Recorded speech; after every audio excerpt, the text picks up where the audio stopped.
Hello, I am Sean Dills, former student, maybe current student of Alex Stokes. Hey, my name is Laura Paulson. New to Knoxville, came here from the Midwest, and so super excited to be in Appalachia. Right? I said that right? Appalachia? Right? Appalachia? I don't know. Weagles, Weigles. I've been having trouble, but I'm new. My name's Tim Aarons, and I'm an attorney in Sevierville, Tennessee. I'm Fred Juricic. I fix cars for a living. I have a day job and I do a lot of side work. And my main reason for taking a class with Alex was so that I could get people to smile, because everybody that comes to me has something dramatic wrong with their world because their shit's broken.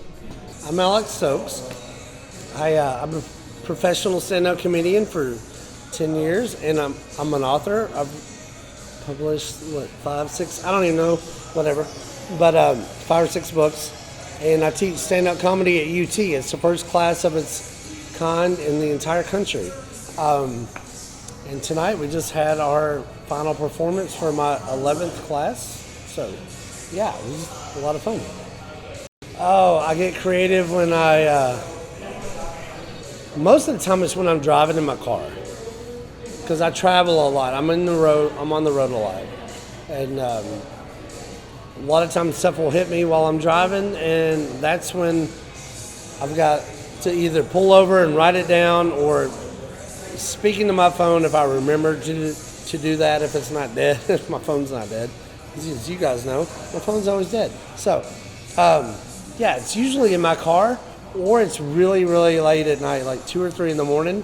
I will wake up and think of something, and my wife will kill me because I have to run to the living room and just write something down, and that's usually when the good stuff happens. So.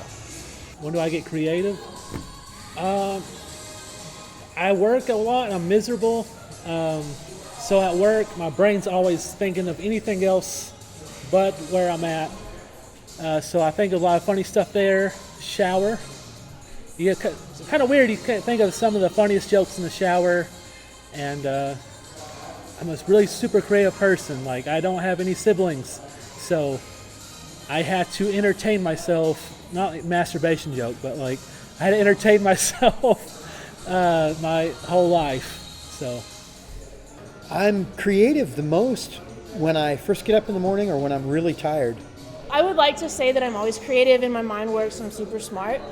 But yeah, a couple of beers, maybe a bottle of wine, 3 whiskeys, and a couple shots later, and I'm good. I don't know that I do get creative. I don't have any idea. Really, with me, there's no creative process. It just is what it is. So, I was a stockbroker for 15 years, and started doing stand-up, and they told me that it would take 8 years before I ever headlined my first show. Well, I was a single dad with 2 kids, and 8 years seemed like a long time to get paid in free PBR. So I was like, I have to make something happen. So it took me a year and a half. I headlined a theater in Pigeon Forge, and that was a big achievement. But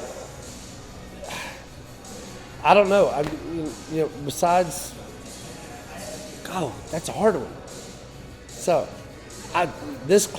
Teaching this stand-up class at UT, to me, is one of my biggest achievements, and it's one of the most fun things that I do. Besides writing books, doing stand-up, I love just meeting new people. I'm about the easiest person to ever work with, ever, and I just enjoy it. So, I don't know. That's a hard question. I have a podcast I'm really proud of. I've gotten like over 30 celebrities to do intros for it. That's kind of cool. I'm very proud of myself comedically and where I've been doing stand-up. I never thought I would be as kind of good as I am, and I'm really happy with myself in that aspect. But hopefully you can ask me this question 5 years from now and I'll have an actual answer for you. I have 2 sons, and I've been married for 20 years, and I'm still married. Although my wife would probably like to kill me about 3 times a day.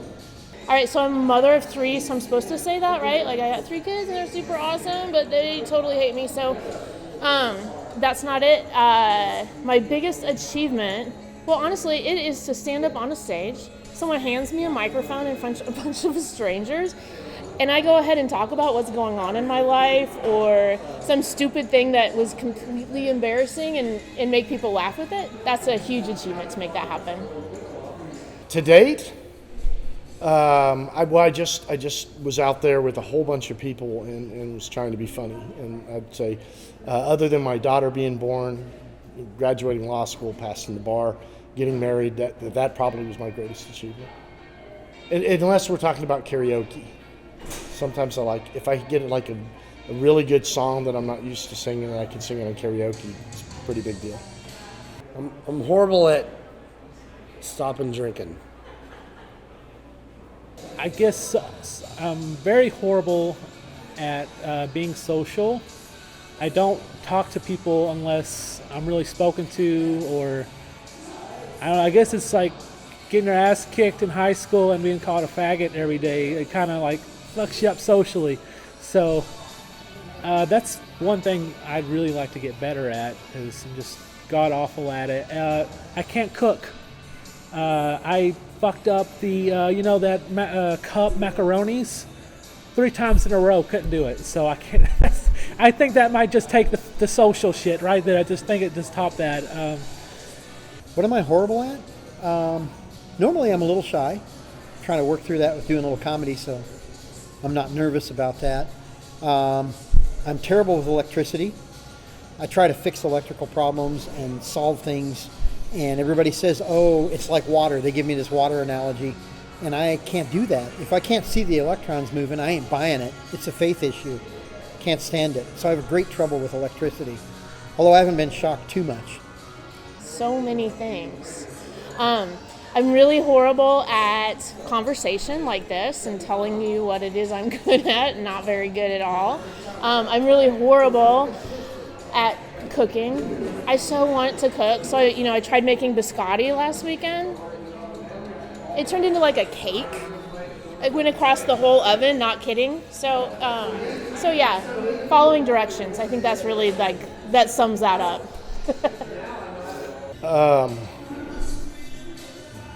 Geez, I guess nothing. Really can't think of a single thing. Number one, this one's a little easier. I want to headline the Tennessee Theater here in Knoxville. That's always been on my bucket list. And the funny thing is, I've kind of cultivated a few comedians that have come up, and I was the first one to pay them, and they've actually gotten a headline that before me. So, yeah, that's on my bucket list for sure. I want to do a tour of military bases. That's one thing I've always wanted to do. And I've got a lot of calls, so hopefully that one's coming really quick. I want to tour the country, tour the world, performing for the military. Okay, I actually have a bucket list. First thing, do a bucket list. Got that shit off. Funny thing about bucket lists. One of my bucket list things was to go to WrestleMania. I got a ticket to WrestleMania this year. They canceled it. Not only did I was like, oh, well, let's postpone it. Nope, WrestleMania, no one gets to go. We'll just do it with no audience. So, oddly enough, being with a black girl was on my bucket list. I don't know if you see my girlfriend, but it looks like I did that one this year too. So I didn't get WrestleMania, but I got, I did get one thing knocked off. I would like to ride my tricycle across the country just for fun. It's motorized, not what you think. I'll give you a picture. I would like to live long enough to be a burden to my children, get even with them a little bit. And I think I'd like to have some financial success and not necessarily any fame. I don't want to be bothered, but I'd like to not worry about shit, at least for a little while, before I'm too old to care. I want to dance in Argentina. Very serious about that one. I have to tell you, life is pretty good. So I've already done stand-up comedy. I moved to the mountains from the Midwest. I don't know what else. What else is there for me to accomplish going forward? I'm not really sure. I don't believe I've ever been to Ames, Iowa. And just was listening to a guy out there talking shit about Ames, Iowa, and was putting down in Nebraska. So I wanted to go and see the difference between the two. I'd say the worst was when I was headlining 3 shows at a gay comedy club in Murfreesboro, Tennessee, and my wife and I weren't married yet, and but I was getting ready to propose to her. I was like literally 1 week away, and so we're standing outside this comedy club, and there's like 50 guys standing around us, and my wife goes, "Hey, why are my parents here?" And I was like, "What? Your parents live in Georgia. That's not even close." She's like, "Well, that's my parents walking down the street." I was like, that's not even true. Well, her dad was a preacher at the moment. And I'm at this gay comedy club, and they wanted it as dirty as they could possibly get. Like, they wanted... So I had written this dirty, dirty, dirty set. And so I looked down the street, and I was like, oh my gosh, that's her parents. And I'm getting ready to ask for his daughter's hand in marriage. And I was like, what?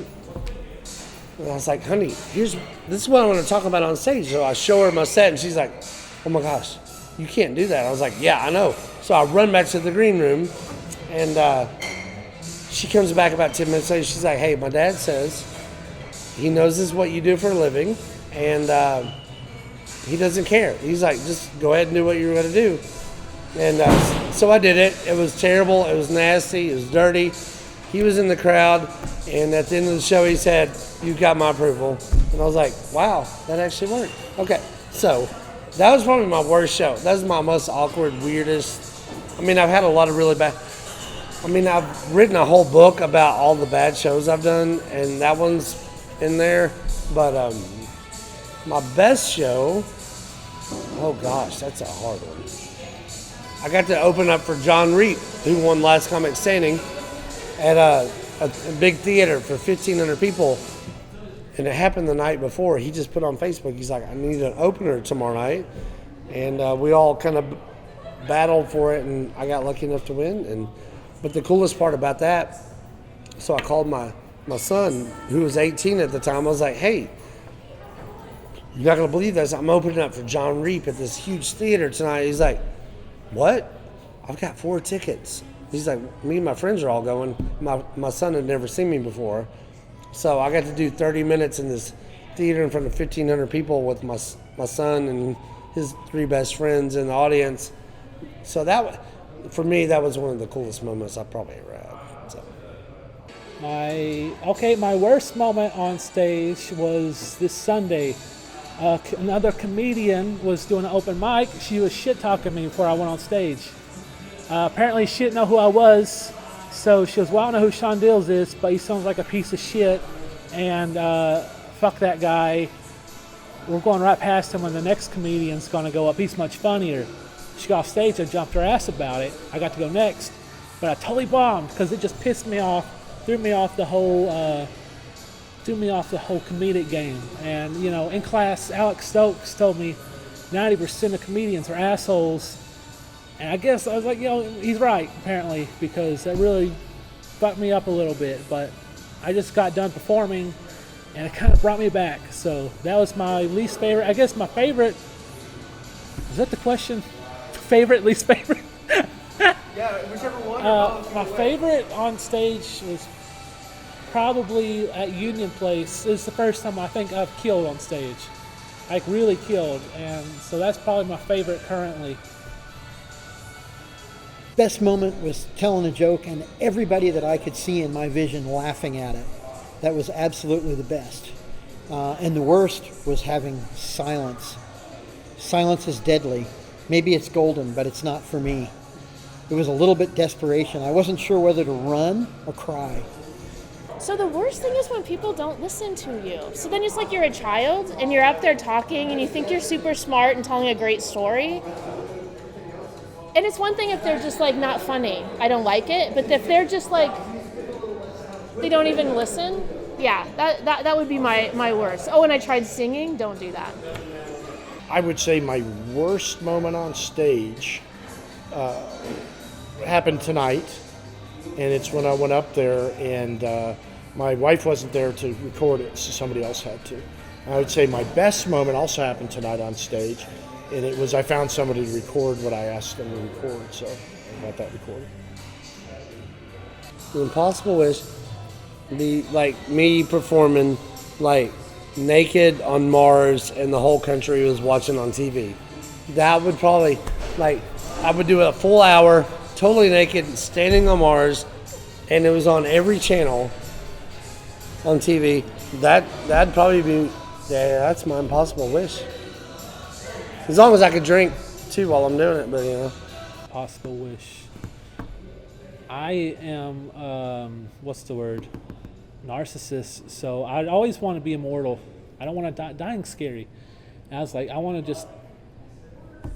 I kind of always like, I want my own Walt Disney kind of company. Like, I want to build a brand. I actually have a brand I have. It's called Cool Kids with Asthma. It's like my podcasting thing, my YouTube channel. I would like to build this up into something, you know, very profitable. I'm miserable at my current job, so my current goal is to just be an entertainer and get out of that. That's my realistic goal. My impossible dream is to build an empire of entertainment. I seem to get my way a lot, so impossible wishes. How about world peace? If I had an impossible wish, time bending, space bending, right? Like, I want to go visit you over here just like that, and you over there just like that. That is my impossible wish. Let me be able to bend time, and I would be very happy. Well, an impossible wish is that I could be 40 years younger and I could launch my comedy career on the West Coast without everyone asking me how old I am. That would be a nice wish. It'd be nice to. I'd started earlier. You know, I was like 62. Wow, 62 before I started comedy. That's a little late. So yeah, that's an impossible wish. I wish I could go back and get a little more experience before I got old. I'd be real shallow if I didn't say something like world peace or peace in the Middle East, end to hunger, pain, suffering. I probably would go for the money, though. Wouldn't you? I'd want the money. Favorite. All right, my favorite knock-knock joke. I don't know many, but this was always my favorite as a kid, and everybody knows this one. But it's like, knock knock. Who's there? Knock knock. Who's there? Knock knock. Who's there? Banana. Oh shit! I messed it up. Shit, I forgot it. Never mind. Yes, I have one that I tell on myself. And usually I'll find a moment when it's appropriate, when someone's very irritated. Say, gosh, that's irritating. I must have been a really irritating kid because I was an altar boy and even the priests had no interest in me. Oh, well, favorite joke? Sure, here's one. I don't tell many straight jokes anymore, I guess because these jokes have been sort of worn out over the years and you got to do the wild and crazy thing now or something off the wall. So here's my favorite. The jokes that I do tell usually have a word play and a pun, that sort of thing. So here it goes. Guy walks into a bar. He's startled because corner a Shetland pony looks up. Says, "What do you have?" Guy's startled. "What? I didn't hear what you said." You know, horse shakes his head. "I said, what will you have? I'm just a little pony, and I'm just getting over a cold, and I'm still a little horse. Get it?" That sort of thing. So wordplay. That's the sort of joke that I like to tell, but I don't tell many of those because, to say, that's kind of passé in the world of comedy. You have to kind of go beyond the wild and crazy guy and do something even wilder and crazier, which is why I had an interaction with a pumpkin tonight. I'll give you both. I used to tell my daughter the knock-knock jokes all the time. Knock, knock, who's there? Orange, who? Orange, you can answer the door. You know, those dad jokes. But I think my favorite joke is one, the judge says to Mickey Mouse, he says, "Mr. Mouse, here in the state of Florida, you can't get divorced because you think your wife's a little crazy." And Mickey Mouse says, "Your Honor, I didn't say she's a little crazy. I said she's fucking goofy." Well, okay. So this one's easy. Talent I wish I had is, and I think a lot of comedians wish this talent. We wish we were musicians, but we're just not talented enough to play any instruments or sing. So we're like, hey, just give us a microphone. We'll talk in it for a while. That's it. And so, yeah, I've always wanted to be like a rock star. I think a lot of us want to be rock stars. I played basketball. I wanted to be in the NBA. That didn't happen. So then I was like, oh, I can be a rock star. I've bought 4 guitars in my life. Still can't play one. So I was just like, hey, I can talk for a while on a microphone. So cool. So Maybe be a better impressionist. Like, I can hear the impressions in my head, and I could do the mannerisms, but I have such a stupid fucking voice that my mouth won't work with the impression. So I'm like, shit, I can't do accents, because I want to be a voice actor as well, but I really can't do it because of I don't know if it's my southernness or I can't really breathe out my nose. So that's really fucking me up too. So I guess impressions. I wish I had some athleticism or the ability to carry a tune or have any rhythm. Okay. I love music. I can't sing. I can't play. I can't do anything that's rhythmic. A talent I wish I had. I want to be able to hear what people are thinking. Wouldn't that be fun if you're out and you're like, oh, everyone's saying all the right things and all of that, and you actually hear what they really think of what's going on in the room? How great would that be? I'm watching baseball right now behind you the whole time. I just noticed. I would like to either be able to throw or hit at all. I grew up. My dad was a colonel in the Army. We moved every summer, and I would get into a baseball team, and then we'd move to a new place halfway through the summer, and I'd lose my spot on the baseball team.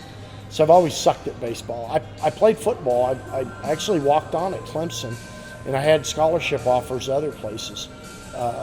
So I was good at football, but I always sucked at baseball. So there's one, either that or to play the guitar. This class, so I've published 6 books. I've toured the whole country. I've headlined comedy clubs, theaters, bars, breweries. But this class is my number one, my favorite thing that I do. And the biggest impact it's had on me is the friends that I made. I've had 3 preachers take my class. I've had an attorney tonight on stage. I've had mechanics. I've had 14-year-old high school students. Anybody and anything you can imagine have taken my class, and we've all remained friends. And I will book them anytime I can. And I think it's really just the friendships I made. Because comedians in general, hard to work with. Very hard people to work with. So my students don't know any better, and so they're all friendly, fun.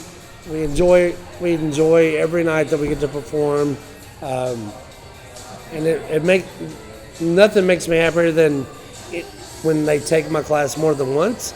And 4 of my students tonight all said they're taking my next class, so that's to me that's a cool thing. So. Okay, so now I'm going to get a little teary and a little serious, right? Because I'm new to Knoxville. I got lots of crazy things going on in life. And here's this person who said, hey, what you have to say is valuable. It's hilarious. And I want to hear your story. And let's share it with other people.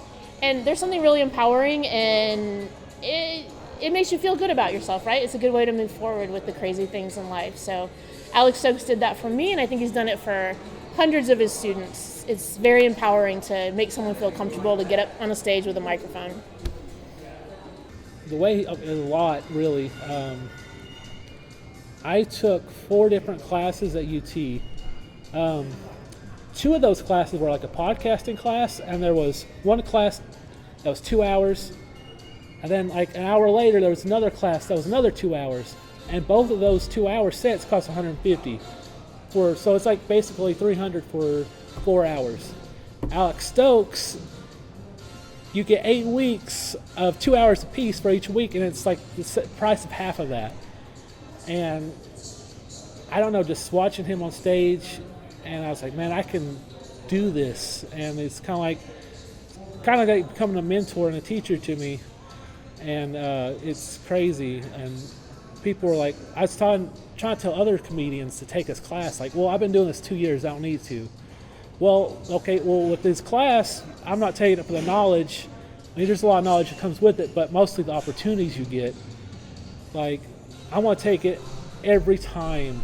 Every time it's available, I'm going to take this class until I'm getting paid, because I know if I keep working what I'm working, I'm going to kill myself. So I want to keep doing this until I'm great like him, and I can maybe teach a class or help him teach.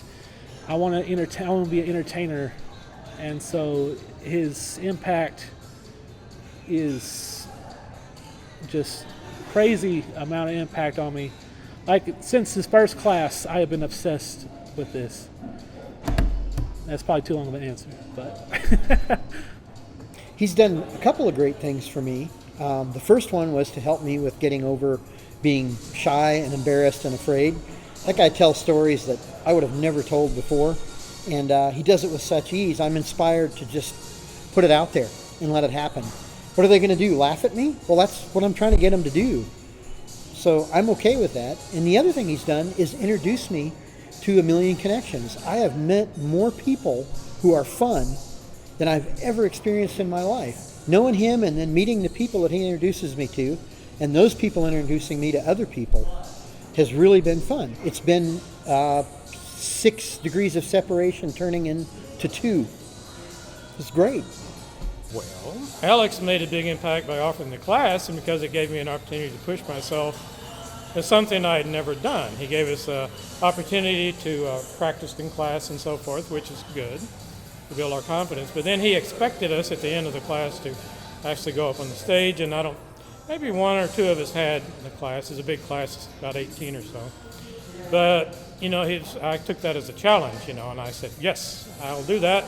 And so Alex still kind of pokes fun at me because we were supposed to have 5 minutes, and I think I went on 15. Okay. So it's just like all those years I've been wanting to get up on the stage, and finally Alex gave me an excuse. Well, it was a mixed, choppy performance, of course. I'd never done it before, but I'd been lecturing as a professor for many years, so it wasn't that different. And I would always work in digressions, little jokes, and students always told me I had a good sense of humor. So Alex just gave me a chance to finally apply that on the stage, and so that's the main thing he did. He gave me an opportunity to actually take that chance. Alex Stokes is he's very creative as a person. He'll critique you, he'll encourage you, he'll tell you, don't say that again, don't ever do that again, or I'll fucking kill you. That's quite an impact. Yeah, Alex is a great guy. you could find me on Instagram. I don't really have a Twitter, but on Instagram I'm like Captain-Cool69, because apparently I'm a teenager who still uses 69. I should probably fucking change that if I want to be a professional. Find me on Instagram's the easiest place. I need to get a Twitter. Facebook, Sean Dills. Find my YouTube channel, Cool Kids with Asthma. I have 3 different podcasts on there. Definitely check that out. Yeah, I'm not a hard guy to get hold of. Hey, fucking go to Chapman Highway Walmart. I'll probably still be there. So, I have a YouTube channel that's car related, and it's just my name, Fred Yuricich, Fred space Yuric. Clean, anybody can watch it. Some of it's technical and boring, some of it's goofy fun. I even tried to rap in one video. Not sure it worked, but I'm just having fun with it. I've only got a half a dozen videos, but my teenage sons have to do it. I'm not computer literate. I have to ask them for help to post stuff on YouTube. They're my videographers as well. I don't own a selfie stick. Hey, people, l.m.paulson@gmail.com. I'd love to hear from you. Well, I'm on Facebook and Twitter. You can find me on Facebook, and I'm always making jokes. I have running comedy bits and gags and that sort of thing. For example, I have a continuing series right now on spooky urban Halloween stories. They're not very spooky, and that's kind of the joke. You see, there's things like a runaway golf cart down at Fox Den, rumors of a headless horseman out on State Route 9 who only has 9 toes, that sort of thing. Okay. So you can find me on Facebook, Henry Wilson, on Facebook. All right. I'm at www.themyricklawfirm.com.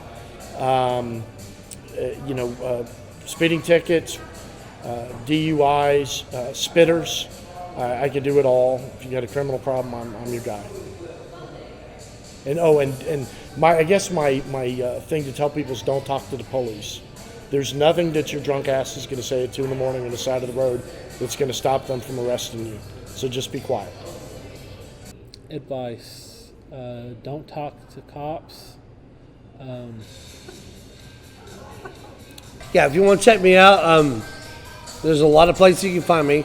Instagram, I'm the beer comedian because I do a lot of shows at breweries. Facebook, Alex Stokes comedian / author. My website is alexstokescomedy.com. Pretty much any strip club in Knoxville you can find me, whatever. So I'm usually there. So I don't know. I don't know. How's everybody doing tonight? All right, the right side, you sucked. All right, how's everybody doing tonight? That's pretty good. All right, I like it. So for those of you who weren't here about an hour ago, my name is Alex Stokes. I teach stand-up comedy at UT here in Knoxville, and it's the first stand-up comedy class of its kind in the entire country. There's other stand-up classes, but nothing like this. These guys, they get to perform 4 times at different breweries and bars around Knoxville. Tonight is their final performance, and I guess you would say their graduation class, so let's give them a huge round of applause.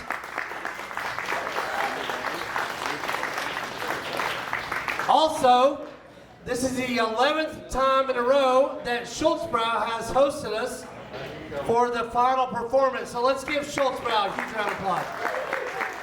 Amazing venue. Very excited.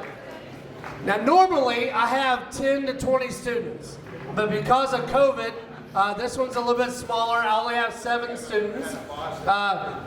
And then 3 of them did not show up tonight, so I've only got 4. So you're only going to see 4 students perform, but I've got a special surprise of maybe a former student that's going to come up at the end, which is cool. I cannot control what they are going to say.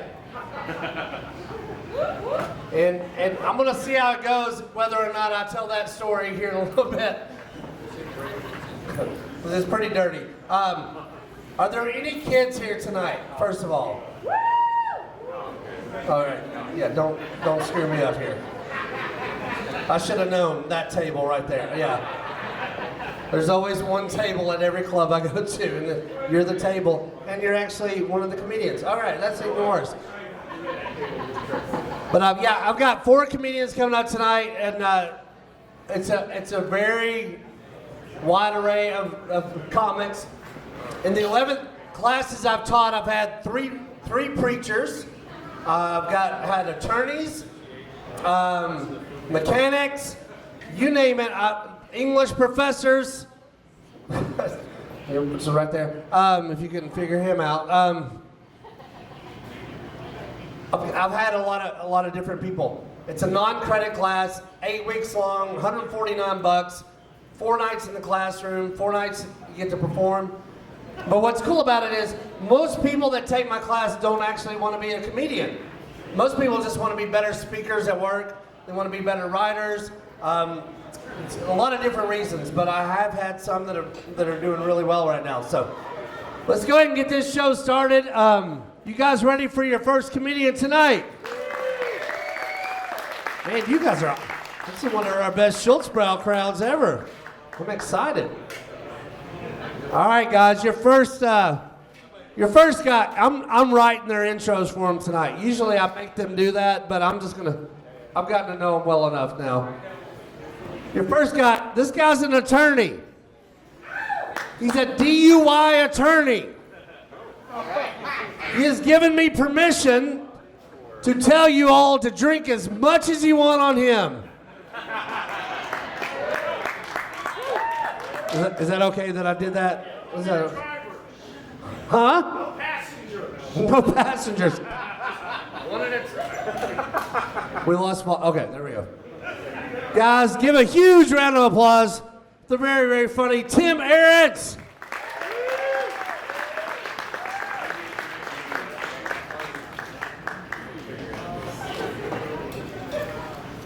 My name is Tim Ahrens, and I am an attorney. I want to specialize in DUIs, and I've been hoping to get a lot of people to do that. I don't know. What are you telling me to do here?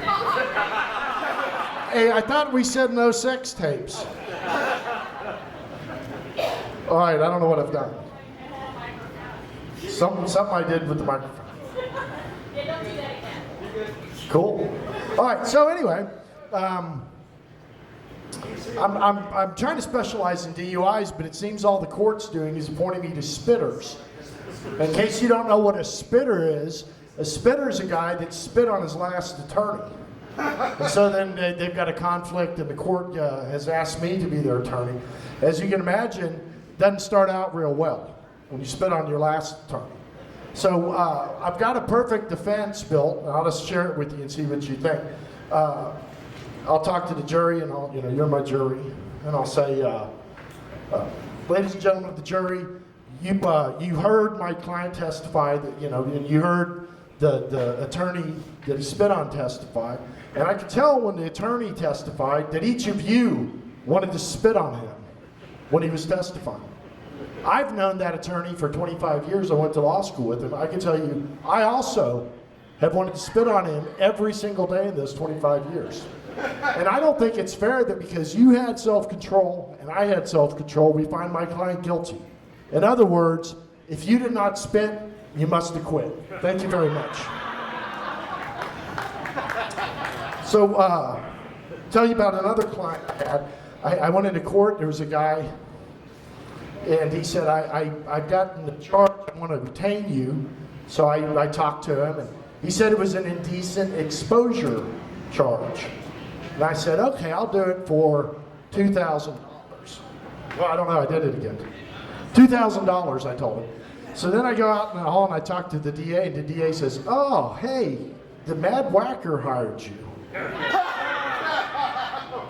Now, if your client has a nickname with the DA, before you go to court, you didn't charge enough money. So that's about a $5,000 or $10,000 case right there. Don't worry about the Mad Whacker. I got him off.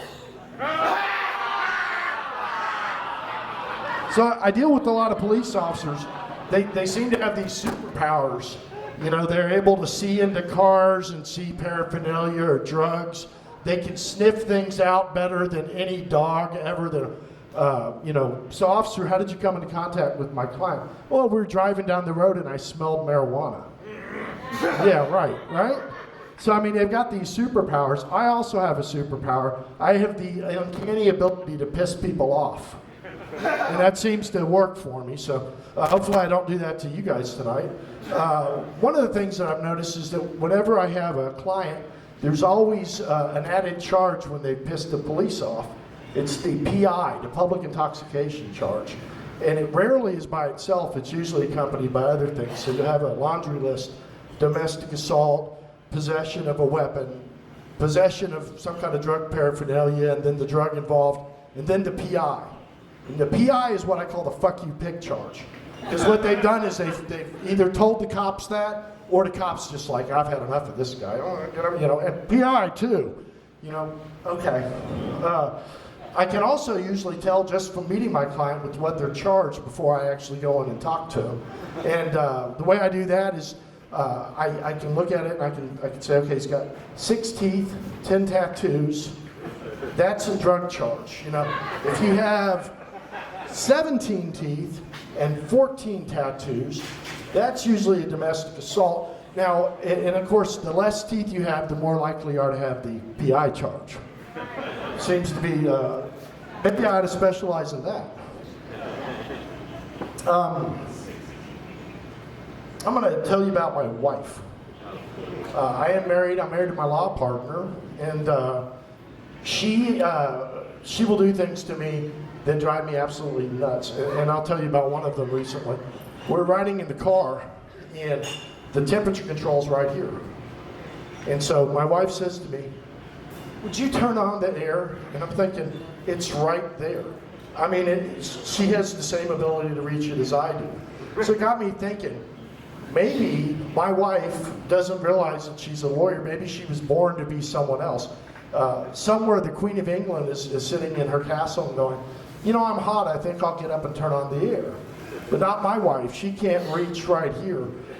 In other words, the difference between my wife and the Queen of England is that the difference between my wife and the Queen of England is the Queen of England doesn't think she's my wife.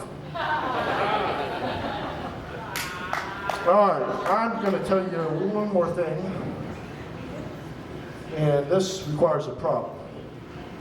So I get hired on a case, and I go and I meet with my client, and he sends me a missive from the jail. And it's actually in there. He says, I received your letter, and I've written you this missive. And I'm thinking, oh my God, what am I representing William Shakespeare here? Most of my clients can't write or read. This guy, he sends me a 2 or 3 page letter, and in it, he says that what had happened is they've got him for, of course, possession of a drug. And then they've got him with, I think, paraphernalia. So it was all drug related. So I talked to him, and he says, in the letter too, he said, I went into the bathroom at like a little campground. And the reason I was in there is because I was walking home late at night, and I found a baby possum on the road. And so I picked up the baby possum, I brought it in there. Next thing I knew, the cops were in there. You know, I had 2 questions. First of all, what happened to the baby possum? And then secondly, was it really his dope, or was it the possum's dope? And so I went up to the DA, and I pulled out this picture. And I said to him, I said, General, could you say no to these eyes? Because my client couldn't. And I said, first of all, you need to release them from jail. We need an apology. And then secondly, I want to know what the hell you're going to do about these damn drug-pushing possums you've got running around this county. So we resolved it. I work in the 4th District, and we actually have 4 counties. We've got Sevier, we've got Jefferson, Cott County, and Granger County. Y'all familiar with all of those? I've been practicing out there for about 20 years, and I'll tell you the differences, real simple differences between them. In Sevier County or Jefferson County, someone will steal your dog. Just steal your dog. Cott County, they'll steal your dog and kill it. Granger County, they'll steal your dog and fuck it. Thank you very much.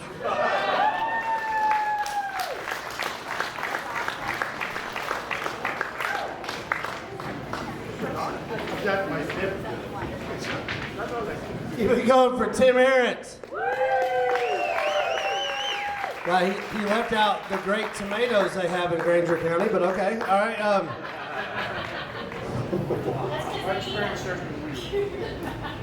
So I got a question for you guys. How dirty do you guys want it tonight? Dirty as possible. Who does not want dirty? All right, silence. All right, cool. Ow. Because I want to tell a story real quick before I bring up my next comedian. So I've taught this class 11 times now. 11 times. And due to COVID, my first 3 classes this year got canceled. So the 4th one, we get to do it. We got 7 students. First class rolls around. The director of UT, of all the non-credit programs, comes into class, and I've got 1 student who cannot wear a mask due to medical reasons. And so he's like, hey, we can't do this. And so he had to go home. Week number 2, I walk into the classroom. The director is sitting in the classroom already waiting on me. I was like, what's going on? He's like, well, I'm gonna live stream your class tonight for the 1 student who can't come. And we're gonna Zoom him in. What scared me, because I've taught this class 11 times, I was like, I can't control what my students will say in the classroom. I was like, there's nothing I can do about it. He's like, oh no, we'll be fine. And the director, he's very straight-laced, you know, sometimes a bow tie, just very, very proper. And I'm like, oh my God, this is gonna be bad. So I talked for 10 minutes. And then their assignment from week 1 to week 2 was to pick one topic, and as a class, we'll write jokes. So I'm turned around, I've got the chalkboard, I got my, well, it's like a flip-up board, I got my marker. The director's sitting right there filming everything. I was like, who wants to go first? One of my students raised his hand, he's like, I'll go first. I was like, all right, what's your topic? He goes, rim jobs. It's like, seriously, really? I think this is going to be the last class I ever taught. Okay, all right. So I had to write it on the board. I write it on the board since I told him, I was like, I can't control it. So everybody's laughing. Everybody's got masks on. So I turned back around. I was like, all right, what's the first word you associate with, you know, rim jobs? He's like, my mom. Like, son of a bitch, really? This is happening. So now those are the only 2 words I've got written on the board is rim job mom. So this goes on for a few minutes. The whole class is like chiming in. I'm like, I've got tears coming down my eyes. I'm looking at the director of UT. He's over there and he's like shaking, but he's got a mask on. I'm like, is he having a seizure or is he laughing? And so a few minutes later, one of the guys in the back of the class raises his hand. I was like, yeah, what do you want? And he's like, yeah, I've been listening for 10 minutes now and I still don't know what a rim job is. And I'm like, oh my God, this is getting worse. This keeps getting worse by the minute. So the director of UT turns around and is like, hey, save us all the trouble, pull out your phone and go to Urban Dictionary, type it in, and just, I was like, thank you, that's awesome, thank you. And I'm sweating over here, I'm like, oh my God, I can't believe this is happening. So I turn back around, I'm still writing, and everybody starts dying laughing. I'm like, why are they laughing so hard?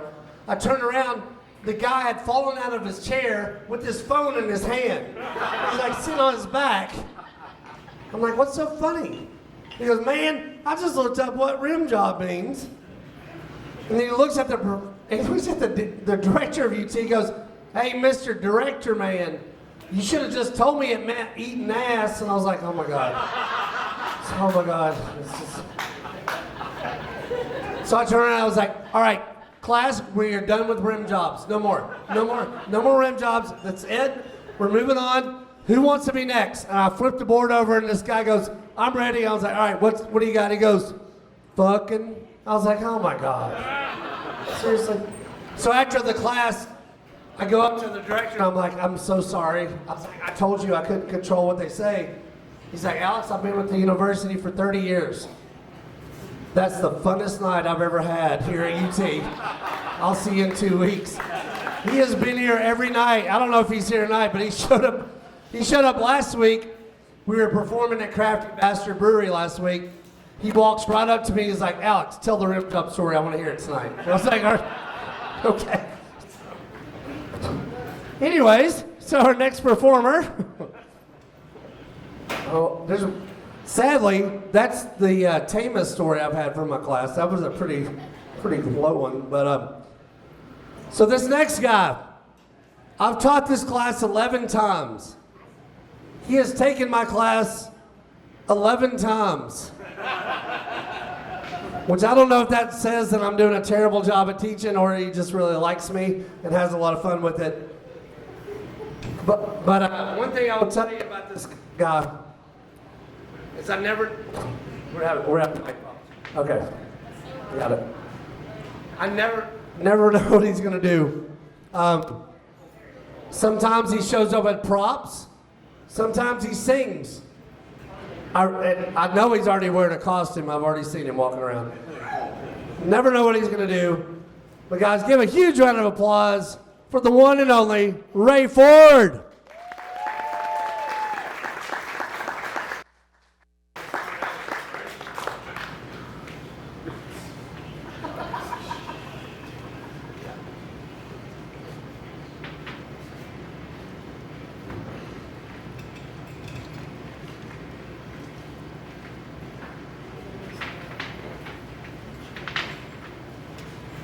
audience. I can hear it. Well, well, well. What have we here? Santa Claus, huh? Ooh, I'm really scared. So you're the one everybody's talking about. You're joking. You're joking. I can't believe my eyes. You're joking me. You gotta be. This can't be the right guy. He's ancient. He's ugly. I don't know which is worse. I might just split a seam now if I don't die laughing first. Mr. Oogie Boogie says there's trouble close at hand. You better pay attention now, cause I'm the boogeyman. And if you aren't shaking, there's something very wrong. Cause this may be the last time you hear the Oogie song. Whoa, whoa, whoa, I'm the Oogie Boogeyman. Hey, Schulz, Brau, how are you tonight? All right. Nice place to be, a German bar. I guess I won't be telling any Jewish jokes. Yeah, you might hate me by the time I'm done. But before I begin, there's just one thing I gotta say first. I was born a poor white child, and it's okay, a trip to Africa fixed that. It's quite a sunburn. But anyway, but here's my medical background, by the way. I don't know why I'm telling you. You can't do anything to help me. but I am bipolar, ADD, and autistic. Yeah, even Dr. Dvorkin's going, why did you send him to me? I can't help him. Hey, I'm here, aren't I? I mean, they tried, thank you. I mean, they tried every ADD medicine possible on me. I kid you not. Almost none of them did anything, not even a side effect. I mean, that's like getting a joint from Keith Richards, of all people, and it doesn't do anything. How the guy is a living mummy. How is he not getting a buzz from stuff? But you see, actually, one of those pills I did get a side effect from. Of all the possible side effects I could have gotten, it gave me a seizure. Okay? I was in a swimming pool. I had a seizure in a swimming pool. How am I here? Can somebody explain that to me? Is this a Twilight Zone episode or something? Can I explain something? If the pill you're subscribing does anything besides a heart attack, anything like along the lines of a heart attack, a stroke, a seizure, or sends your entire digestive tract going south on the first day, I don't want it! I don't want it! I am not your guinea pig, Doc! No one should hear Bugs Bunny's infamous phrase, what's up, Doc? And hear the response, lawsuit. Okay? But because my mind is in such random, boy, it got really quiet all of a sudden, didn't it? Like, this better be funny now. Hey, here's American Idol on crack. And I'm doing all this without narcotics, okay? I'm probably the one comedian in town that does not smoke or drink, because I don't know what I'm going to turn into. I don't want get that phone call. Huh? Oh, I'm sorry, that wasn't an outhouse, that was your bed. Like you guys haven't heard worse, come on. But because my mind is in such random places all the time, I end up with some really weird jokes, thoughts sometimes, especially when I'm left alone. By the way, this year's been really bad. Locked in my house for 5 months. I wonder if I wonder if I'm going to turn into Jack Nicholson from The Shining. Here's Johnny! Now anyway, one time I was left alone and I just started thinking about kidney stones. I have no idea why. The question I propose tonight And this one's aimed towards the ladies in the crowd. By the way, I say ladies, I do not mean guys. Last time I did this, I had guys yell. They were drunk, but they yelled out the answer, and I thought, okay, are you a transvestite? I guess we have a country full of them now. Lighten up, doesn't get any better. So my question here is, what's considered worse? Giving birth or having a kidney stone? C, all the above. What was that? C, all the above. Yeah, we'll go with that. See, here's my question. Here's why I ask that. I've had some people say childbirth is worse, and I can't help it. I'm like, did you give birth to a porcupine? Did the C-section involve a chainsaw? Because the last time I checked, kidney stone babies do not form in the kidneys and proceed to cut through muscles, blood vessels, muscle tissue. I mean, even the Nazis would go 9, 9, 9, not 10, 11, 9, 9, 9. Okay, does everyone need to watch Sesame Street? 9 comes in before 10. Let's get with it, people. Okay, well, moving right along now. It's great that Halloween's on the way. I've just been hanging out with my ghoul friend. We've been haunting for a new house. Yeah, I do corny jokes all the time. Now here's my question. No, that's not it. Hey, I forgot some of my props tonight. I must have fallen asleep while walking around. Has that ever happened? I have no idea what I'm saying either. Like I said, I'm doing all this without drugs. Give me a shot of marijuana and we'll see what I turn into. Just don't tell my mom, okay? Okay, here's my next bit, if I can get to it. Okay, are we getting tired of advertisements yet? Haven't they gotten just a little, yeah, it's gotten just a little uncreative. One time I saw an ad on the computer, they're on the computer now. It was for the Discover credit card, and it said $5 million given to black-owned restaurants. And all I could think of, so the entire population of Louisiana? I know, I'm a mess. I'm a complete mess. But come on, give me a hand here. Give me a You see, Alex, they love corny jokes. Oh, that's okay, I'm blind. I turned into Ray Charles overnight. No, wait, that's Stevie Wonder. Anyway, so, what happened? Well, here's the question I have for you. What do you get when you cross the Atlantic with the Titanic? Halfway.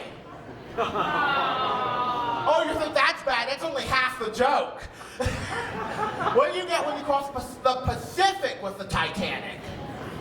Nothing, they didn't make it that far. Hey, they didn't, and knowing that, they're rebuilding the Titanic bit by bit exactly as it was. You know what, why don't you just run it into an iceberg before you even finish it?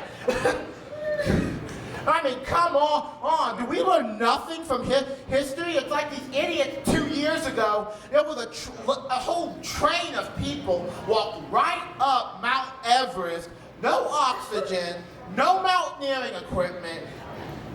Of course they all died, but they called it a tragic accident. I call it passive eugenics. We just lost a whole bunch of idiots that are not going to contaminate the gene pool, okay? You can decide whatever the heck you want to, but I think the term evolution has become null and void. We got people that still believe the world is flat, okay? How long has it been since Christopher Columbus sailed the ocean blue. We are devolving at an alarming rate if this is what's going on. So personally, I've just decided to make jokes about everything. And this is an example. I'll close with this.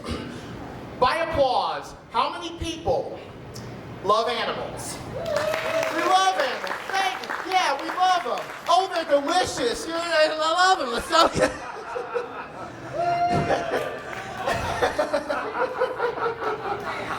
Good thing I'm not anywhere near California, huh? But, no, I love animals, but I'm not against hunters. Is that weird? That weird? I'm a Gemini, so I'm all about opposites. But I'm not against hunters, but I'm against poaching. Reason being is I have that don't you hate it when your train of thought flatlines?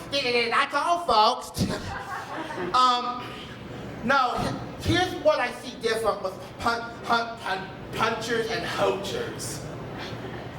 Welcome to the National Dyslexia Movement, One Nation Under Dog. Meeting from 11 a.m. to 9 a.m. Okay, hunters and poachers. Hunters are what we were originally. We weren't scavengers, there's no way. But competing against lions that leave nothing but bones behind, I've seen National Geographic. Even Mufasa would go, Scar, go ahead and throw him off the cliff. They're not contributing to the circle of life, let them go. Poachers, on the other hand, hunt a certain animal to the brink of extinction, just for one part of the animal. Can we do without those people, huh? Can we do without them? Thank you. And I've got two examples I think need to go away for good, and I'll close with this. Of course, we know whale hunting, and they get whales because of the oil. They take the oil from the whales because apparently they don't have a passport to the Middle East. Okay, it gets worse. And then number two, rhinos and elephants. They get the rhino horn and the elephant tusk for the ivory. And of course, they get the ivory because there's too much ebony in the New York ghetto. You know what? I've done that joke every time for this class. You guys are the first ones that laughed. Thank you, Schulz Brau. Thank you. It's been a great night. See you later. Good night.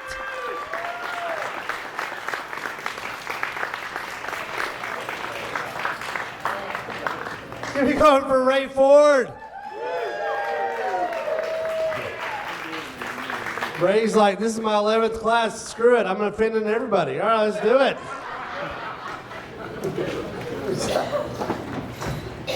All right. Are you guys ready for your next performer tonight? Yeah. Woo! I want you guys to repeat after me. Her name is Laura Paulson. Her name is Laura Paulson. Her name is Laura Paulson. Her name is Laura Paulson. She's looking at me like, why are y'all doing that? Have you not seen Fight Club? I had to do it. Okay. You're not Robert Paulson, but okay. All right. Guys, she's absolutely hilarious. Guys, give a huge round of applause for Laura Paulson.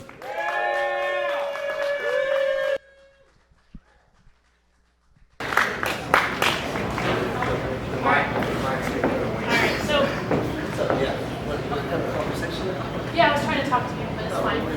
Well, I was trying to hide the fact that my name is Laura Paulson. That's my business name. I was going by Laura Corrigan, so no one would know me on a professional level. Oh, I'm sorry. You totally screwed that up. Her name is Laura Corrigan. Her name is Laura Corrigan. Yes!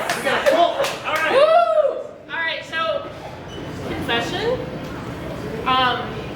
I did not take Alex's amazing class to be a comedian, but I'm going to do the best I can. I was just looking for a public speaking class. Toastmasters didn't sound very exciting. COVID times, I saw a class for what, $150? 8 weeks, 2 hours in person. I get to see people. Yes. So on a whim, I signed up. Oops. So on a whim, I signed up for Alex's class, and I thought, oh, I'm new to Knoxville. I don't really know a whole lot of people here. I certainly don't have like my girl pack, people to go out drinking with. So I thought, okay, cool. I'm gonna meet a bunch of girls in this thing, right?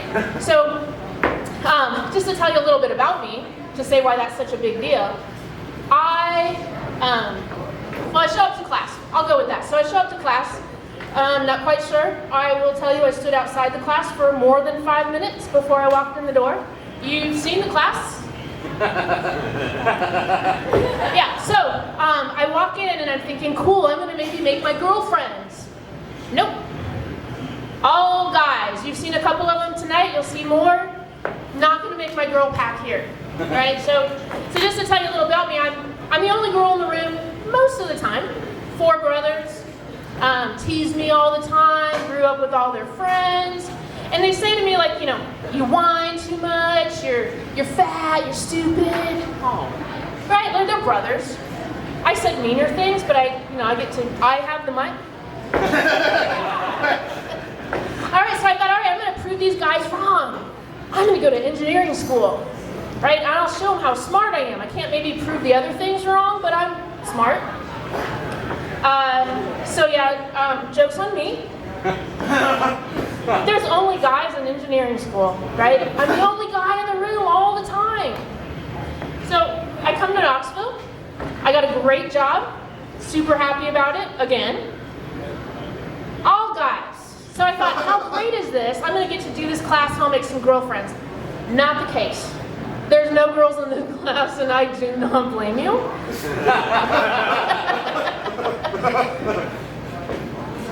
Rim job?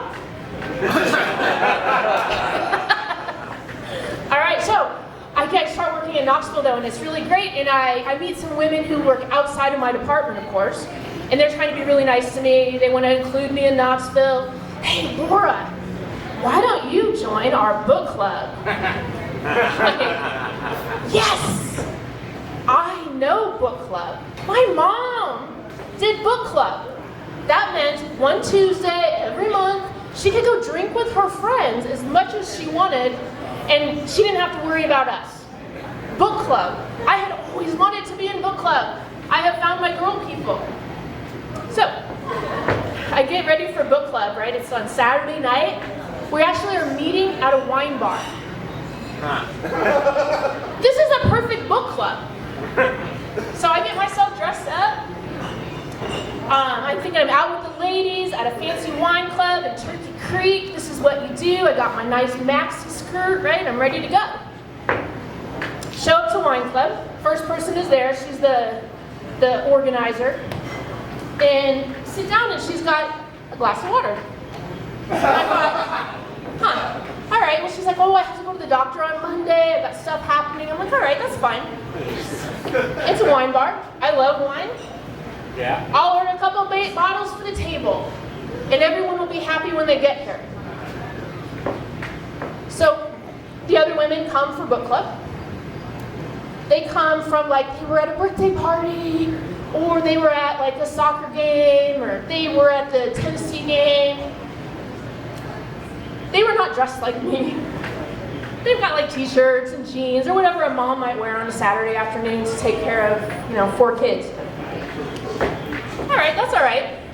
I'm gonna drink wine and learn with these women, right? No. They sit down and they go ahead and make their drink orders.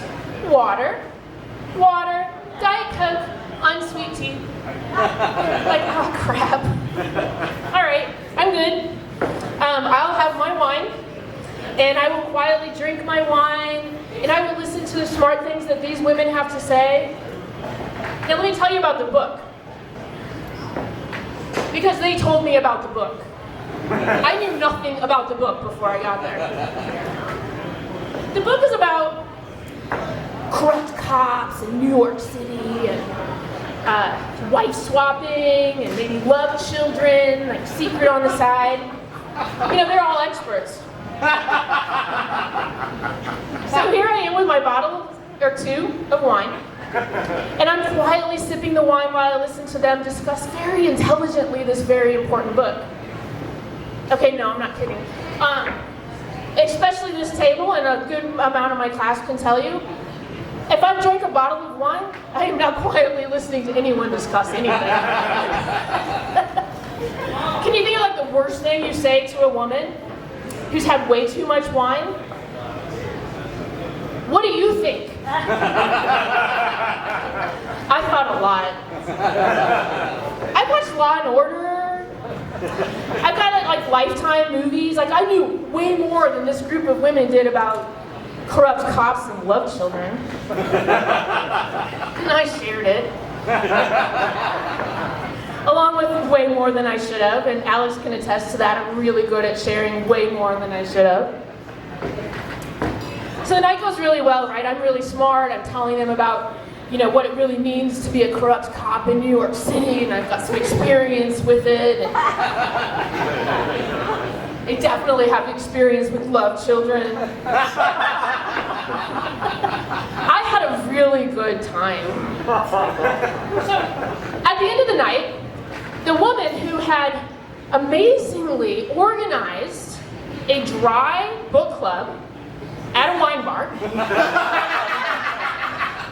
she says to me in a very southern way, "You are the most interesting woman I've ever met." So I had just had like a bottle and a half of wine and was thinking about calling Tim at that point. I felt really good about that. But I did think it through a little bit when I never got called back to book club. I'm from the Midwest, right? I just moved here recently. When you all say, "Oh, bless your heart," you pretty much mean, "You're the most interesting person I have ever met in my life. And please do not come back to my book club." All right, Schulz, Brau, thank you very much. This was so much fun. Please enjoy the next act. It's been great.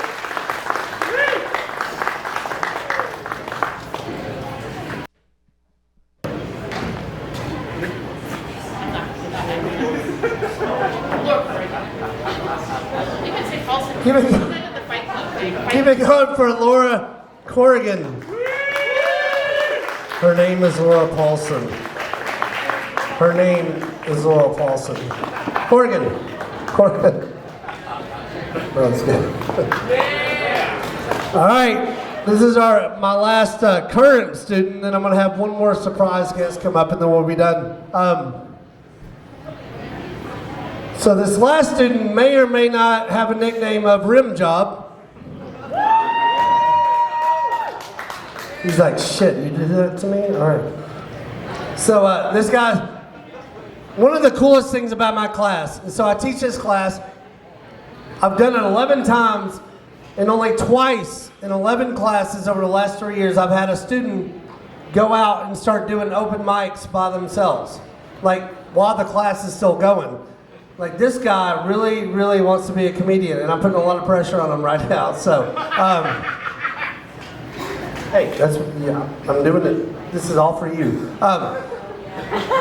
This guy's very funny. I'm not sure what he's gonna say. He could, if you've got a dog, he could offend that. So if you've got dogs, if you have children, definitely send them across the street to another brewery.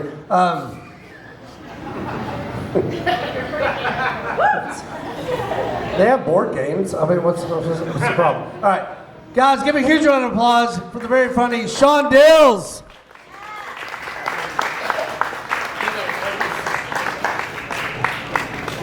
Hey everyone, can you hear me okay? Yeah. All right. People say I look like couch potato Jesus, which is fine. I look like Jesus if instead of him dying for everyone's sins, he just went home and watched Sanford & Son instead. I have trouble talking to women. All my friends would say, "Man, just be yourself. Do what comes natural." I tried that once. I went to my local Taco Bell. Yeah, it's not a great place to look for women, but the lady taking my money was super beautiful, right? So I gave myself a pep talk. I said, all right, man, be yourself. Do what comes natural. So as I go to hand her my debit card, I smelled it right in front of her. Just because apparently I didn't look like a serial killer enough. I had to go do that shit. It would have been less creepy if I just pulled up wearing a hockey mask. Because at least then I couldn't smell anything. Apparently she was a magician because when she came back as a black dude. He looked way more scared of me than she did. I thought he was going to cry when he handed me my food. He looked at me as if Freddy Krueger was in the car. But my whole life, women have been an enigma to me. But recently, I think I pinpointed where the confusion came from. Because when I was 4, I used to shower with my mom sometimes. And one day I said, hey, can we talk about the elephant in the room?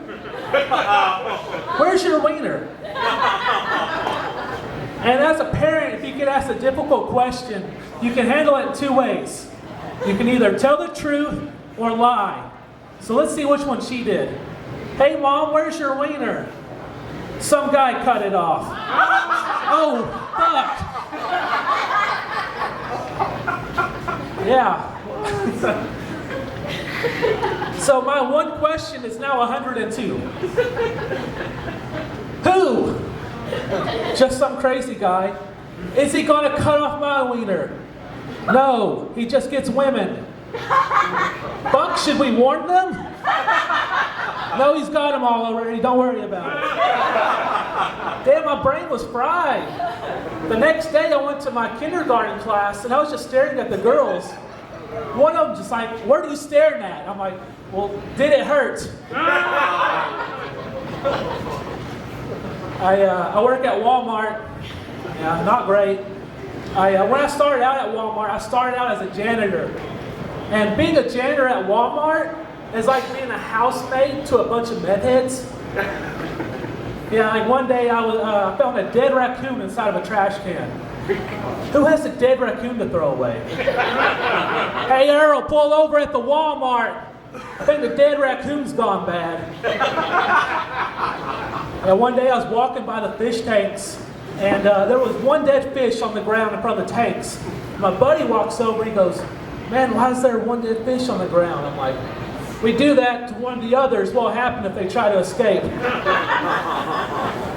So this next joke's stupid as shit, but the first time I'm going to try it. So this one day, this lady at work, she went to the bathroom. She shit herself so bad, she threw her pants away and just walked out wearing nothing but a t-shirt. Then she just stands outside and waits for a ride, naked. That's the most gangster thing I've ever seen. If I was in her shoes, I'd still be in that bathroom. Like, fuck, I guess I live here now. I don't know. I have a favorite pair of shorts. I know they're my favorite pair of shorts because I have crapped myself in them twice. Still haven't thrown them out. Yeah. I'm 26 and I average about 3 crap pair of pants a year. I think it's because I hold it in too much. Like I worked at Walmart for 7 years. I've only used the bathroom there twice. And people are like, why don't you use the bathrooms at work, dude? I'm like, because I've cleaned them. I know what's happened there, and it's not good. I've seen murder scenes reenacted with shit all over the bathroom. One lady got creative with it, and she reenacted the Johnny Depp death scene from A Nightmare on Elm Street. Shitting yourself is embarrassing. But it's not as embarrassing as peeing on your girlfriend's back while you're asleep. That's a horrible way to wake up. And that was the last time I was allowed to be Big Spoon. I didn't know what to say. What do you say to your girlfriend when you just wake up pissing on her back? The only thing I was about to say was, well, good morning, I guess. That was my clean set. You guys want to hear my dirty set? Yeah! Because cutting off women's wieners with chainsaws was on the clean set. All right, my grandparents recently found out I was a comedian.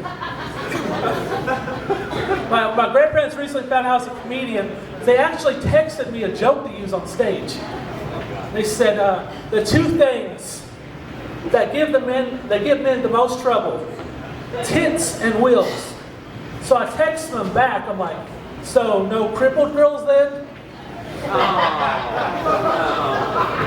I'm in a interracial relationship with a beautiful black woman, and she is super sweet and super nice, except for when I go down on her. Then she becomes a tyrant. I'll be going down on her for 30 minutes, come up for some air, and she'll be like, oh, I didn't see no red light. I didn't see a stop sign. Green light, motherfucker, go. But dating a black girl isn't much different than dating a white girl. The biggest difference is, when I'm with her, we listen to R&B, something romantic. When I was with white girls, I was fucking them to the Goofy movie soundtrack. I didn't give a shit. But I dated a lot of crazy girls before I got with my current girlfriend. One girl claimed she had a demon living inside of her. I had to cut it off there. She was clearly taken. So, one girl claimed that she only dreams of murder and genocide. The hell? The only question I thought to ask was, well, what race? Dated one girl, and every time we would have sex, she would bite her lip and close one eye. So the whole time we're having sex, I'm trying not to laugh because I'm thinking she's about to drop the dopest Popeye impression out on me. Which, oddly enough, it never killed my boner. And after a month of dating, I actually just started keeping cans of spinach by my bed. So, all right, I got to do one last joke. I was with one girl, and we had sex back to back to back. We're covered in sweat, we're exhausted. And I noticed that her vagina started to smell a little weird. I was like, this is a little awkward. I'm going to make a little joke, make her feel better. So I said, hey, your vagina smells like Long John Silver's. She didn't find that as funny as I did. So we actually dated for 3 years. We spent Christmas together that year. We were with my parents, listening to Christmas music, snowing, everything's going perfect. Until my parents gave her her gift. They gave her a gift card to Long John Silver's. Yeah. Well, luckily she forgot all about that joke because she's like, oh my God, I love Long John Silver's. And my parents just look at her and like, yeah, apparently not as much as our son does. All right, I'm Sean Hills. Give it up for our amazing teacher, Alex Stokes. Let's keep it going for the last show I ever did at Schulz Brau. Woo! I want to stare you down all the way until you walk to your seat, Sean Mills. No, seriously. I had to walk outside. I was down at XYZ for a few minutes while he was doing the set, but here we go for Sean Dills.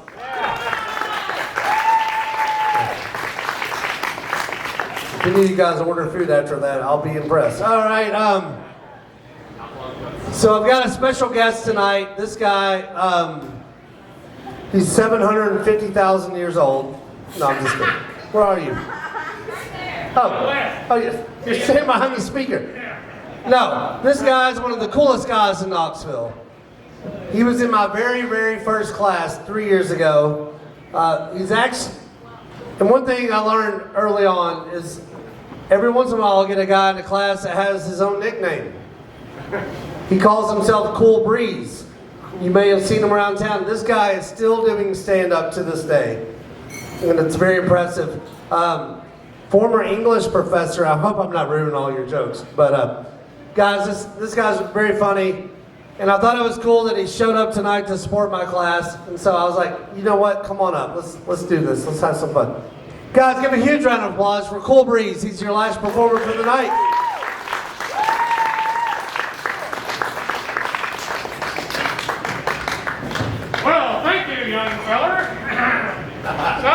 good to make the young folks crack up. I'm not 750,000 years old. I'm only 650,000 years old. Let me use this microphone. That seems like that might be helpful. All right. I got my PPE here. I got my mask on. Fit? Yeah? So I won't breathe. I will not breathe for the next 15 minutes. I'll ask you to do the same. I have my sterilizer here. Yes, remember when our dear leader urged us to drink bleach? I looked him right in the eye and said, "Way ahead of you, dear leader." I forgot my poking stick, so don't get too close. I'll sit down my sterilizer. Right here by the chrysanthemums. I like this charming holiday display here. What is this, a big orange squash? I've never seen one of these before. Can I have this, Alex? Do you mind? Not mine. I'll take it home with me. I don't have a girlfriend right now. That's okay. Let me take this goddamn mask off. I will be using selected curse words. I will be saying, "God damn it," "shit," "asshole," and "fuck." But I will not sully this esteemed stage with any sex acts. Except for that big orange squash. I don't know. So what's happened here with this commercialization of Halloween? Aren't you sick of it? Every time you turn on the TV, there's some dumbass commercial, a haunted house, a witch, candy corn, things of that sort. You know, I grew up way back in the late 1700s, and I went to school with Count Dracula. Guy really stole my heart, Count Dracula. That's a joke, you know, heart. Yeah, well, I'll stake my career on it. Anyway, so here we have Halloween, you know, and you got these dancing witches and stuff like this. You know, I'm sick of it. But it's the holiday season, you know, so let's try to keep a positive outlook. After Halloween, and we fucked all the big orange squash and all that kind of thing, and eating our candy corn. I bought a bag of candy corn today, quite frankly, and I took it home and I just looked at it. What are you supposed to do with it? I tried putting it in my big orange squash, but never mind. Okay, well, as Alex said, I think his name is Alex. Is that right, Alex? Alex, where's Alex? Oh, you left again, damn it. Alex, where are you? Right here. All right, there you are. I can't see. I'm blind as a bat, speaking of Halloween. Anyway, back to Thanksgiving. I used to be a professor, and I learned lots of things about the history of America.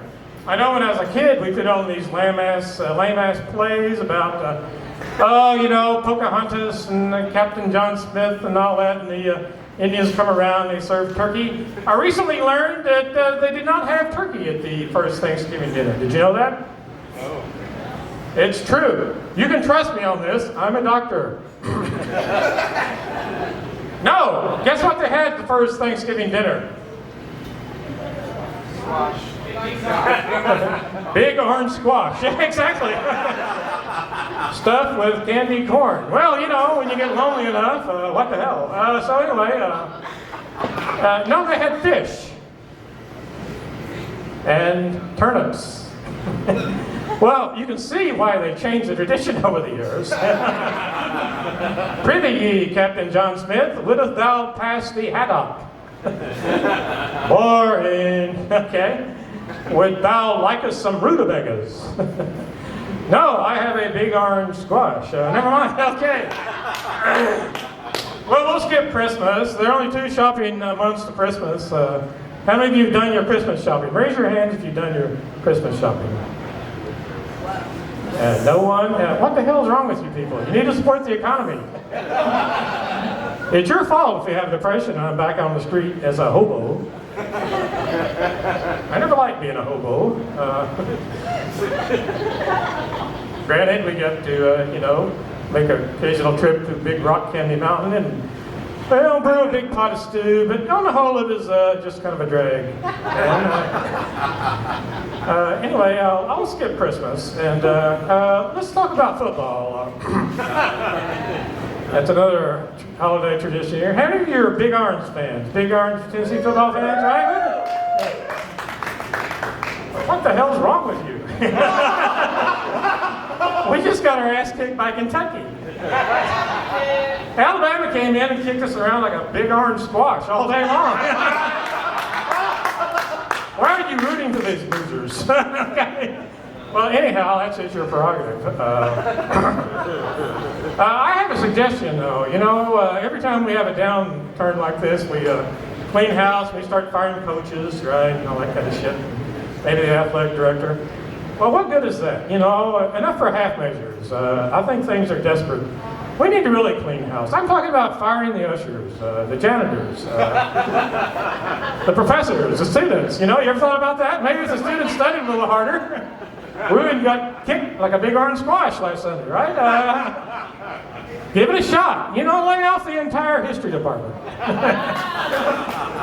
If they had taught the players a little more history, maybe they would have been better in the cover 2 defense. Who knows? If you're looking for logic, you won't find it here. Okay, but anyway, here's my extreme makeover, UT edition. First of all, we need a new nickname. What's our current nickname? Voles. That's a alpine rodent, I believe. Voles? What the hell? There aren't any voles around here. Vol, is that short for something else? What is that short for? Volunteer. Oh, yeah, I'm intimidating. You know, they're volunteers. What are you? We're the Fighting Bengal Tigers. We got Mike here in a cage. He'll eat you.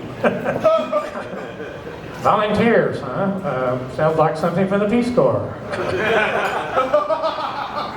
Hi, we're volunteers. We're here to teach you to grow better potatoes. Now, I've done a little research into the matter. I'm a scholarly sort. I have a PhD in English. So I looked into this thing, and nicknames should do 2 things at least. They should be intimidating and appropriate. Okay, voles, volunteers, not intimidating. Appropriate, appropriate, well, I guess we volunteer a lot. One time last month, I pulled in the pilot and someone volunteered to get the hell out of my way. So, I guess that counts. Well, anyway, I think we needed a makeover. What else would work? What's intimidating? Well, tigers, bulldogs, gators, that's all been taken. What else? Dragons. What's that? Dragons. Dragons, that sounds good. The University of Tennessee Fighting Dragons. We could actually bring a dragon out. We could do some sort of cloning or some sort of evil experiment and breed one down at the Ag campus or whatever they do down there. Okay, well that would work. Fighting possums. I was trying to think of something that's intimidating and appropriate. So what were you good at about here? What are we really good at? And I thought, moonshine? So yeah, I suggest fighting bootleggers. Okay, we could have someone, somebody come out in a souped up 69 Impala, you know, hey, under the hood, you know, we bootleg things around here, moonshine, CDs, kidneys, whatever it takes, you know, blue jeans, so that would work. Okay, so we got a new nickname, the Fighting Bootleggers. Now what about a mascot? What's our mascot? Popcorn Sutton. Popcorn Sutton. Well, he's worked, but he's dead. Sorry, got a little drawback there. NASCAR. What is our current mascot? I forget. I'm old. Dementia set it in. Help me out here. Smokey? What's Smokey? Dog. Dog? What kind of dog? There's no need to be offensive with your stereotypes here, okay? Well, there's no way in hell we're going to have a blue tick coonhound as our mascot. Just forget about it, okay? No, I think we should cut to the chase and just hire Peyton Manning to be our mascot. We could put him in a cage like Mike the Tiger. Don't get me wrong, not with Mike the Tiger. Because only one would emerge alive. We can't have that. So yeah, we put Peyton in there with a tire swing. You know, he likes to practice on the tire swing. Get him big, 99-inch color TV with SEC network and picture-in-picture, and he can just sit there and watch ball games during the ball game. Okay. Well, all right. What about fight song? What's our current fight song? All right, Rocky Top, would you like to sing a few bars? Would you like another beer? Okay, well. Would you like a big orange squash? Okay, well. No, Rocky Top, well, that's a pretty good song. Rocky Top, you'll always be home, sweet home to me. Sing along, come on now. Oh, Rocky Top, Rocky Top, Tennessee. Oh, and then he talks about his girlfriend, who apparently is half possum and half cat. I said I wasn't going to talk about sex acts, but here I am. I don't know if you've ever had never mind. Okay, well anyway. Then there's this colorful interlude where they talk about these two guys that go up on Rocky Top. They're looking for a moonshine still. Stereotypes again. Of course, they didn't find it. And then just offhand, flippantly, just, oh, by the way, they never came down from Rocky Top. Reckon they never will. There's a fight song you can get your teeth into. We got bestiality, moonshining, and cold-blooded murder. Well, if that doesn't intimidate the Crimson Tide, the Gators, I don't know what will. Well, if that doesn't scare the shit out of them, here's one final touch. The marching band. What is our marching band called? Pride of the Southland. Yippee! Pride of the Southland. Have you looked at these losers? They're dressed up like soldiers from the War of 1812. They got their coonskin hats. They're throwing little fake rifles in the air. This is not going to intimidate anyone. I have a suggestion. Let's give them actual weapons. Okay? I can see the $1 million band of Alabama just fleeing the field in panic. Those fuckers got AR-15s. So they're out there playing Rocky Top, double homicide, bestiality, and then they break into Knoxville Girl. I suggest that as our national anthem. Everyone hear our alternative fight song? You ever hear the song Knoxville Girl? Yeah. It's a beautiful folk song set in Knoxville, Tennessee. It's a young gentleman. He's very much in love with his girlfriend. He goes to Sunday dinner with her. Then after to take a walk along the river, he kills her and grabs her by the hair and throws her in the river. Now again, I'm taking no chances. We're going against the Alabama Crimson Tide. They'll be LSU fighting cinnamon rolls or whatever they are. Okay, so this will scare the shit out of the opposition. I can imagine at halftime after the UT Shame of the Southland, or Scourge of the Southland, let's call them, marches up and down the field, playing Knoxville Girl, shooting in the air with the AR-15s. The other team's scouring on the bench, the quarterback saying, fuck man, let's get out of here. These dudes is crazy. So, there you are. We're going 12-0, and we're going to win the national championship, and you can all thank me, Cool Breeze. Thank you.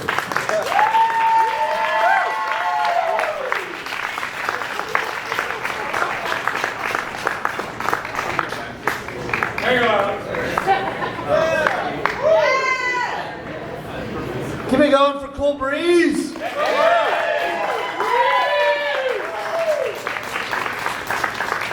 fun to watch that like 3 years later.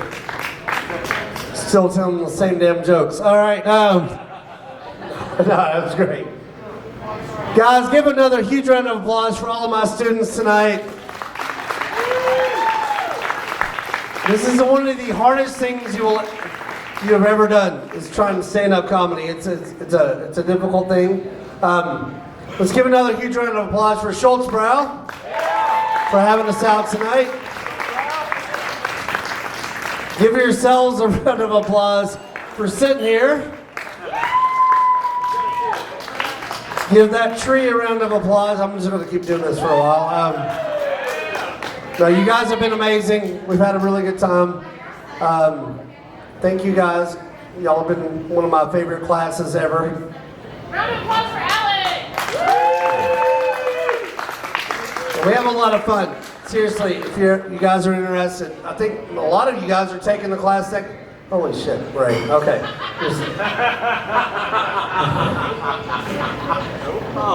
It gets weird sometimes, but